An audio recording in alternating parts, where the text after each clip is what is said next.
Welcome back to another episode of the Benefits Insider. I'm your host, Chris Hamilton, and today I want to share with you the top conflicts of interest inside of your company's health insurance plan that cause your company to spend more and your employees to spend more every single year for health insurance and health care. But most importantly, top three things I think your company needs to be evaluating leading into your renewal to help solve these problems. And by solving it, you're reducing your company and your employees' insurance costs, you're providing better access and lower cost out of pocket to your employees for healthcare. And I'm going to share with you one tip that actually rewards your employees with reduced or waived out of pockets, but you can also pay your employees. They can actually be a source of inflow of income to them, putting money back into their pocket when they make the right decisions.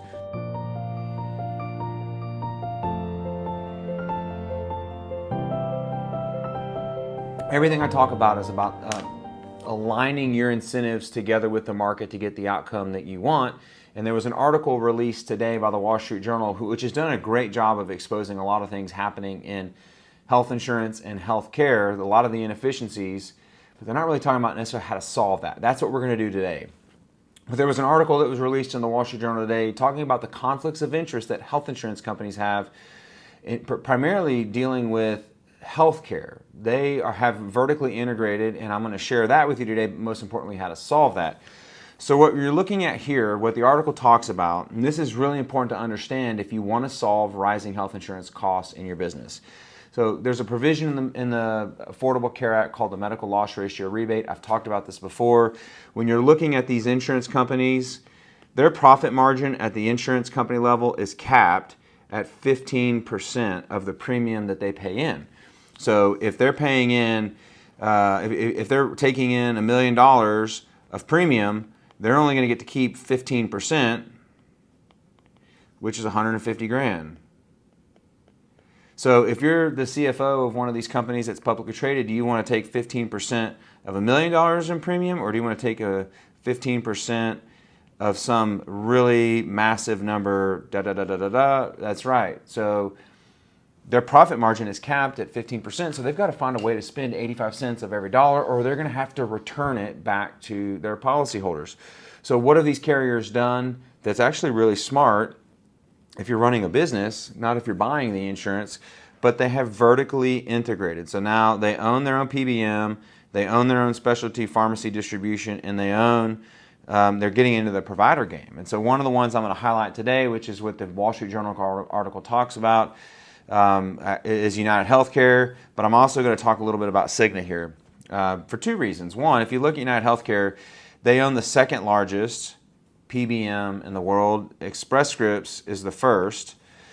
And the reason why this is important is these companies, the profit margin is capped at 15%. Profit margins here, unlimited. So in essence, what happens is these pharmacy benefit managers, Optum, Express Scripts, Prime, CVS Caremark, they are billing the insurance company for the medications that your members are filling. So think about this. Your member walks into a pharmacy, picks up a drug. Included in the price of that drug is the price for these middlemen, which are these PBM. This is profit that goes straight back to these PBMs. And additionally, there's rebates from drug manufacturers that are paid to these PBMs. That money also goes back into their pockets. This is one of the big conflicts of interest and one of the easiest things to solve in your health insurance plan. We'll talk about that as a solution. But if you look further down, they're now getting into the distribution of medications, but they're also getting into the provision of care. So if you look at what's going on here, they're now Optum Care, and you can go kind of look at each one of these carriers, they're now buying physician groups, they're buying clinics, they're buying facilities. And what ends up happening is each of these is billing back to the insurance company costs that are overly inflated compared to what's in the market. What ends up happening is your loss ratio, when your broker comes out and shows you your renewal and they say, wow, sorry, Mr. Employer, your company has high claims this year, the insurance company is raising your premium. But what they don't disclose and what the carriers don't disclose is how much money they've profited off of those claims. Filling medications that are exorbitantly inflated related to what you could be buying them using a different vendor. Or how much did you overpay for surgery in one of their clinics, or pay for dialysis in one of their clinics, or infusions with medications that they're profiting from those drug manufacturers? They don't disclose that. So I think this is one of the biggest conflicts of interest when you're looking at the way health insurance companies design their programs and how they profit. If you want to see what this actually looks like financially for these carriers, I'm going to pick on Cigna and United Healthcare. If you look, this is billions. Cigna, for example, $195 billion in revenue total, which very large company. But if you look at what they received as far as premiums, $44 billion. The majority of their revenue comes from pharmacy. So the question I have to ask you as a business owner, CFO, HR executive, can you name what medications Cigna manufactures, which ones they do research and development on, which ones they distribute, what pharmacies they own or run? It's zero. These are middlemen fees. These are fees that your company is paying. Any dollar that's paid out in claims or paid by somebody has to be collected and offset some other way. You know this as a business executive, you're running a company, costs have to be accounted for somewhere, either directly or indirectly. And these costs are being passed on to you and your employees in the cost of your premiums. Oftentimes they're being accounted for in your claims. They're buried where you cannot see them.